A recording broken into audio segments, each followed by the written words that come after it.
करते हैं पॉलिटी के ऊपर। चलिए शुरुआत करते हैं। कॉन्स्टिट्यूशन को कब अडॉप्ट किया गया था? 26 नवंबर 1949 में। The Constitution of India was adopted by the Constituent Assembly on November 26, 1949 and it came into effect on 26 January 1950 which is celebrated as Republic Day. Bharat का संविधान को अडॉप्ट किया गया था 26 नवंबर 1949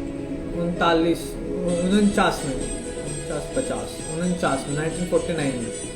तो फिर ये इफेक्ट में आया 26 जनवरी 1950 में, जिसे कि रिपब्लिक डे के तौर पर हम लोग मनाते हैं। Which part of the constitution deals with fundamental rights?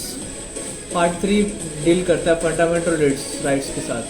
Fundamental rights are enshrined in Part 3 of the Constitution. These rights guarantee individual freedom and protection against arbitrary state actions. Constitution of India is borrowed primarily from which country? United States से primarily borrow किया गया था। The Constitution of India draws extensively from US Constitution, including concepts such as fundamental rights, system of check and balances, and separation of power. Fundamental rights, system of check and balances, and separation of power.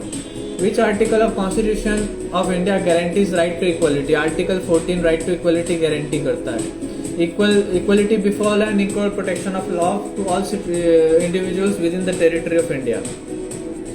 Father of Indian Constitution, B.R. Ambedkar. Dr. B.R. Ambedkar, Bhimrao Ambedkar is referred to as the father of Constitution for his pivotal role in drafting the Indian Constitution and advocating for social justice and equality. Directive principles of state policy are contained in which part of the Constitution? Part 4 of the Constitution. The directive principles of state policy in Part 4 of the Constitution are guidelines for the state to ensure social and economic justice, though they are not enforceable by law. माने directive principles जो हैं enforceable नहीं हैं, ये part 4 में बताए गए हैं। वो गाइडलाइंस है स्टेट के लिए कि वो इंश्योर करे सामाजिक और आर्थिक न्याय इंश्योर करे, social and economic justice. Right to property fundamental right नहीं है। Right to property was originally a fundamental right under article 31 but was made a legal right by 44th amendment act in 1978। 31 में एक fundamental right था, लेकिन अब 44th amendment से उसको एक लीगल राइट बना दिया गया 1978।